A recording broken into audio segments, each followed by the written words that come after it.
আজকে একটা লোক মোবাইল করে কাঁদতে লেগেছে। 15 দিন আগে তার মা টাকা চেয়েছিল। ও ধারণা করছে আমার মায়ের কাছে কেউ টাকা পেত, সেই জন্য আমার মা টাকা চেয়েছিল। সে টাকা দেয়নি। তার মা 4 দিন হলো মারা গেছে। 3 দিন থেকে আমাকে খুঁজে বের করছে, আজকে পেয়েছে। পেয়ে বলছে 3 দিন থেকে আপনার সাথে কথা বলার জন্য অপেক্ষামান রয়েছি। আমার মাকে মাটি দেওয়ার পরে আমি মানুষের দরজা দরজা ঘুরেছি, আমার মায়ের কাছে কেউ টাকা পায় নাকি? আমার মা আমার কাছে 20টা টাকা চেয়েছিল, 20,000 টাকা চেয়েছিল। আমি 20,000 টাকা আমার মাকে দিনি। আজীবন পয়সা উপার্জন করে আমার 20,000 পূর্ণ হওয়ার কোনো পথ ঘাট নেই।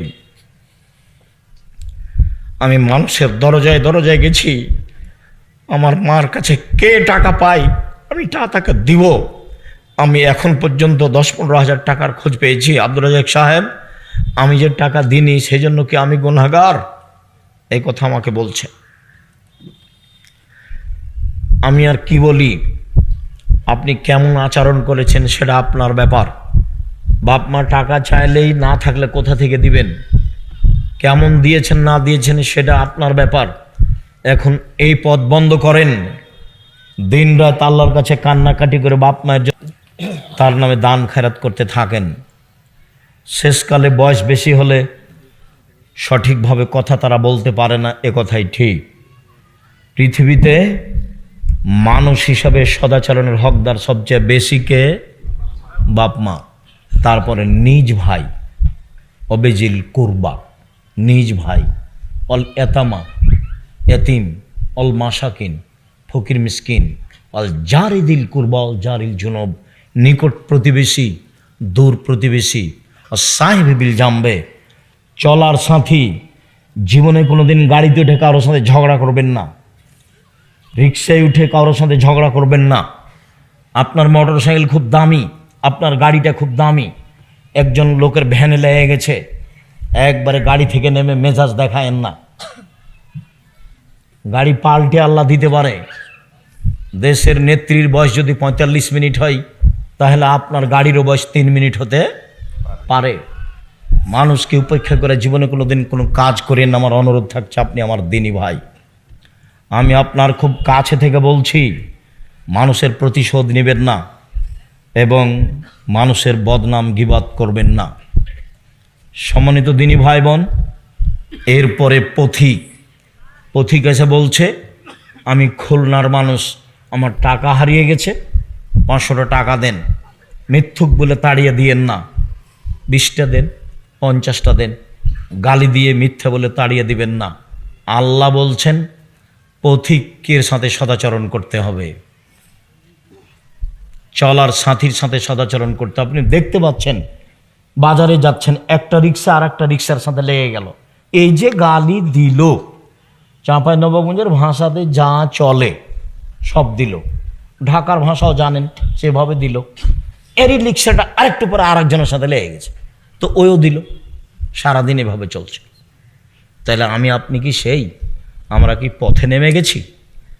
আমরা কি পশু প্রাণী হয়েছি? আমরা কি গরু ছাগল হয়েছি? আমরা কি হায়ানা পশু হয়েছি? প্রতিশোধ নিব না, প্রতিশোধ ছাড়াই দুনিয়াতে বাঁচতে চাই। যেহেতু যেতেই হবে, যারা বয়সের মানুষ ছিল চলে গেছে, আমরা আছি, যেতেই হবে, এ কথাই ঠিক। সম্মানিত দিনী ভাই বোন, বিষয়টি বিবেচনার জন্য আন্তরিকভাবে অনুরোধ জানাচ্ছি। আমার দিনী বোনেরা শোনেন, আল্লাহর নবী বললেন সবচেয়ে ভালো নারী কোরাইশের নারী, কোরাইশ বংশের নারী, সৌদি আরবের যারা উঠে উঠে। কেন ওরা ভালো? কেন? আহনাহু আলা ওয়ালাদিহি ফি সিগরিহি, ওরা বাচ্চা লালন পালন করতে বেশি যত্ন নেয়, সেই জন্য ভালো। ওয়া আরাহু আলা জাওজিন ফি ইয়াদিহি, স্বামীর সম্পদ হেফাজত করতে বেশি শক্ত, সেই জন্য ভালো। একজন নারী ভালো হতে পারে কয়টা গুণে? 2টা। 1, ছেলে মেয়েকে বাল্য অবস্থায় বেশি যত্ন করতে হবে, সে হলো ভালো। 2, স্বামীর সম্পদকে হেফাজতে রাখতে পারে যে নারী সেই ভালো। আল্লাহর নবী বলেন, সবচেয়ে ভালো নারী এক, স্বামীর সাথে কথা বললে হাসি মুখে বলে। দুই, স্বামী আদেশ করলে পালন করে। তিন, স্বামী বাড়িতে না থাকলে নিজেকে হেফাজতে রাখে, মোবাইলে কারোর সাথে গল্প করে না। নিজের স্বামীর সম্পদ হেফাজতে রাখে, কারো হাতে তুলে দেয় না। যারা স্বামীর অবর্তমানে টাকা পয়সা ভাই বোনকে দিয়ে দেয়, ভাবিকে দিয়ে দেয়, বিলিয়ে দেয়, এ হলো হস্তিনী বউ। এ সংসারের ক্ষতি করে, এ ভালো নারী নয়। আল্লাহর নবী বললেন, পৃথিবীর মানুষ শোনো, ভালো নারীকে খায়রুন নিসা, এক নাম্বার গুণ আল অদুদ, স্বামীর সাথে প্রেম প্রীতি ভালোবাসাই সুলভ আচরণের। যে আপনি আমার দিনী বোন, স্বামীর মুখখান যতই খারাপ হোক, আপনি ভালো আচরণ দেখাতে পিছে হটবেন না, অভিমান করবেন না, আর প্রতিবাদ করবেন না। সে তার মুখখান যতই খারাপ হোক, আপনার আচরণ সব সময় প্রেম প্রীতি ভালোবাসা নিয়ে থাকবে, এটা আল্লাহর আদেশ। দুই, আল অদুদ, যেসব মহিলা ছেলে মেয়ে বেশি দিতে পারে। তিন, আল আউদেল আজ্জাউজে, স্বামী কোনো সময় রাগ করলে স্বামীর হাত ধরে বলে, যতক্ষণ পর্যন্ত আপনার রাগ না মিটবে ততক্ষণ পর্যন্ত আমি কোনো খাদ্য খাবো না। তার নাম ভালো নারী। আল্লাহ রাসূল বলেন, ভালো নারী কে? এক, আল অদুদ, স্বামীর সাথে প্রেম প্রীতি ভালোবাসায় যে ভালো সেই ভালো। দুই, বেশি সন্তান দিতে পারে যে সেই ভালো নারী।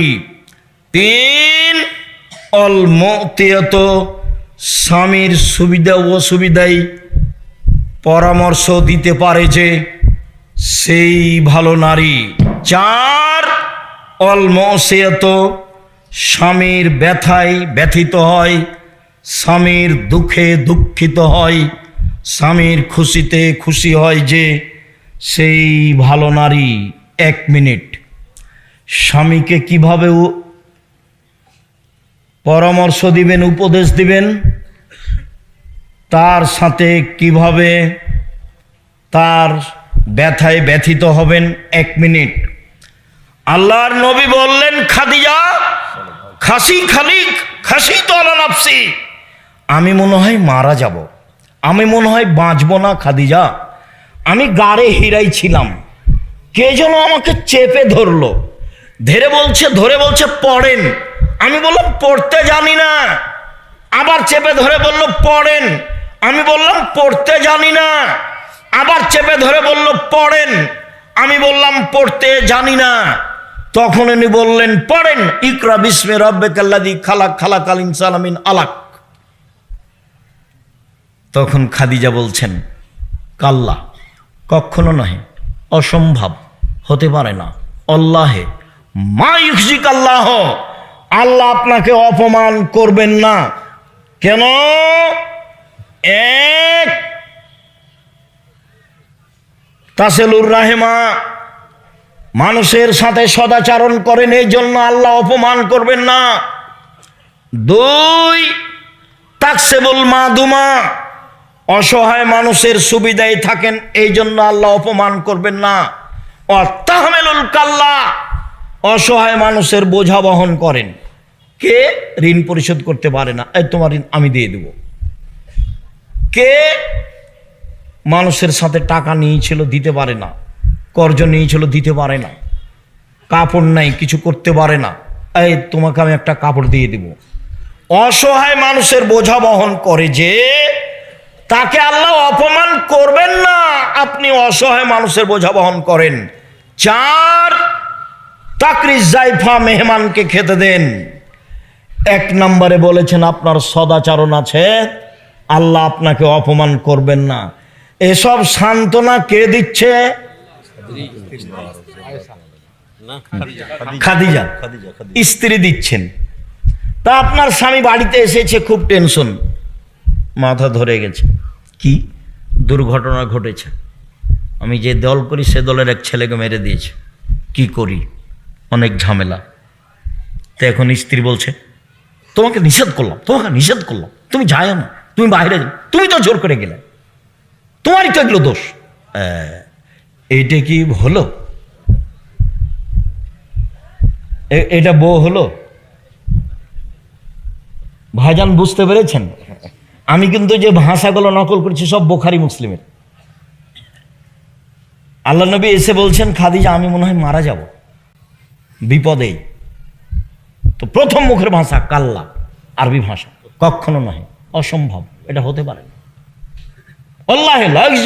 আল্লাহর কসম, আল্লাহ আপনাকে অপমান করবেন না। এক নম্বর কারণ আপনি সদাচরণ করেন। এই ছেলে, আল্লাহ মুহাম্মদ সাল্লাল্লাহু আলাইহি ওয়াসাল্লাম অপমান করবেন না কেন? খাদিজা কি বলছেন রাদিয়াল্লাহু আনহা, আপনি কি করেন? সদাচরণ করেন, এই জন্য আল্লাহ আপনাকে অপমান করবেন। তাহলে স্ত্রী কি বলবে চিন্তা করবেন না, টেনশন ভোগ করেন না যেন, এমনি তো আপনার প্রেশার আছে। আরে কিছু না, এগুলো মিটে যাবে ইনশাল্লাহ, চিন্তা করেন না, মিটে যাবে, এগুলো চিন্তা করিয়েন না, ইনশাল্লাহ এগুলো ঠিক হয়ে যাবে। প্রত্যেক সমস্যার সাথে সমাধান থাকে। এত আপনার মাথা ব্যথা কেন? এগুলো কে বলবে? স্ত্রী বলবে। এরপরে বলছে চলেন একটা বড় মানুষের সাথে আপনাকে একটু দেখে নিয়ে আস, পরিস্থিতিতে ওরাকে নওয়াফলের কাছে নিয়ে যাবেন, নিয়ে যা বলবেন চাচা আপনার ভাইয়ের ছেলেকে দেখুন তো, ঘটনা কি, কি খবর মোহাম্মদ, ঘটনা কি? এই ঘটনা, আমি গাড়ি হিরাই বসেছিলাম, এই ঘটেছে। ও আরে সে তো নামুস, সে তো জিবরাইল, এলাকার লোক তো তোমাকে বের করে দিবে। এটা হলো দ্বিতীয় কথা। প্রথম কথা হলো ও জিবরাইল, দ্বিতীয় কথা কি? এলাকার লোক বের করে দিবে। তখন আল্লাহ রসুল বলছেন মুখরে জিয়া, এলাকার লোক আমার বের করে দিবে, এটা হয় কি করে? এলাকার লোক আমার মতো ভদ্র মানুষ জীবনে দেখেনি কোনোদিন, তারা আমাকে আলামিন বলে ডাকে। আমার খালা, ফুফু, চাচি, দাদা, চাচারা আমাকে অন্ধভাবে ভালোবাসে। তখন বলছেন শোনো মোহাম্মদ, জিবরাইল যার কাছে এসেছে তাকে বের করে দেয়নি এমন পৃথিবীতে ঘটেনি।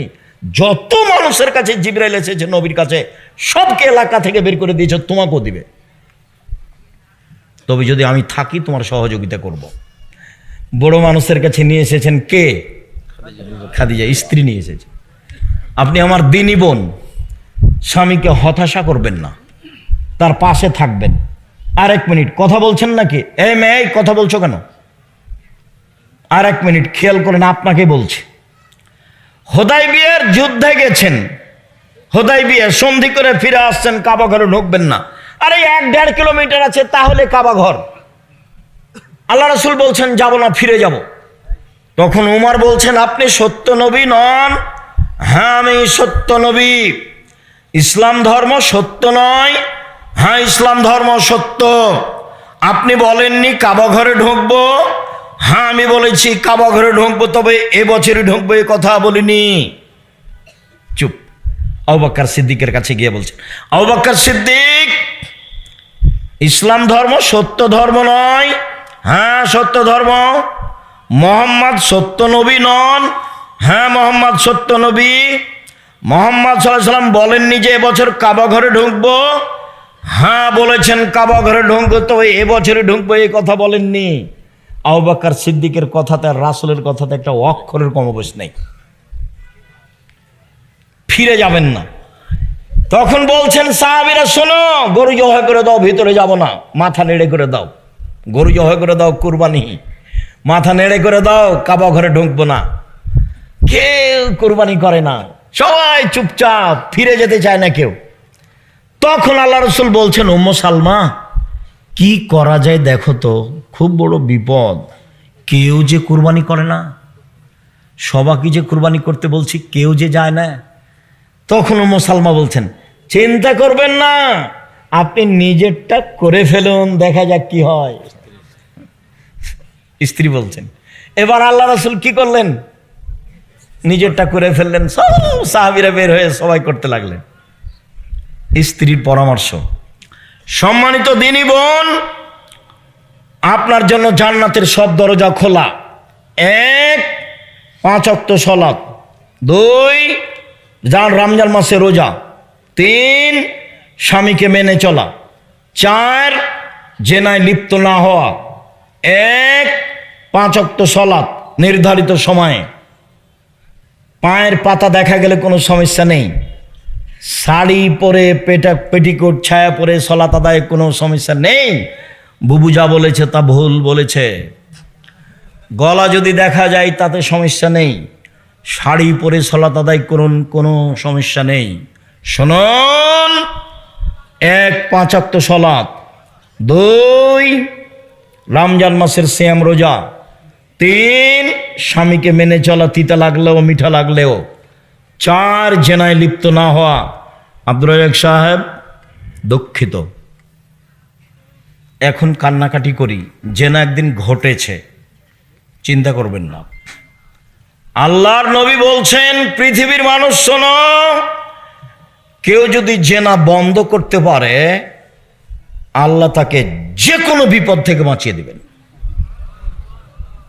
মনে পড়ে তোমার বুখারী মুসলিমের হাদিস, ওই যে 3 জন হাঁটছিল, বৃষ্টি আসলো, গর্তের মধ্যে ঢুকে গেল, পাহাড় এসে পাথর এসে মুখের উপরে পড়লো। একজন বলল, বাপ মাকে ভালোবাসি, পাথর সরিয়ে দেন। আল্লাহ বললেন, ঠিক আছে, দিলাম একটু। একজন বলল, একটা লোককে কাজে নিয়েছিলাম, অর্ধেক দিন কাজ করে চলে গেল, টাকা দিলাম, নিল না। অনেক দিন পরে এসে বলছে টাকা দেন, অর্ধেক দিনের টাকা দেন। তা আমি বললাম, এই যাও, গরু ছাগল নিয়ে যাও। আমাকে বলছে, মজাক করবেন না। এই যাও, মজাক করিনি, সব নিয়ে যাও। সব দিয়ে দিয়েছি, ভালো কাজ করেছি, পাথরটা সরিয়ে দেন। ঠিক আছে, দিলাম। আর একজন বলছে, চাচাতো বোনের সাথে জেনা করতে চেয়েছিলাম, আমি গরিব মানুষ, আমার বোন ভেবেছিল আমি 200 স্বর্ণ মুদ্রা জমা করতে পারবো না, হাড় ভাঙা পরিশ্রম করে 200 স্বর্ণ মুদ্রা আমি জমা করেছিলাম।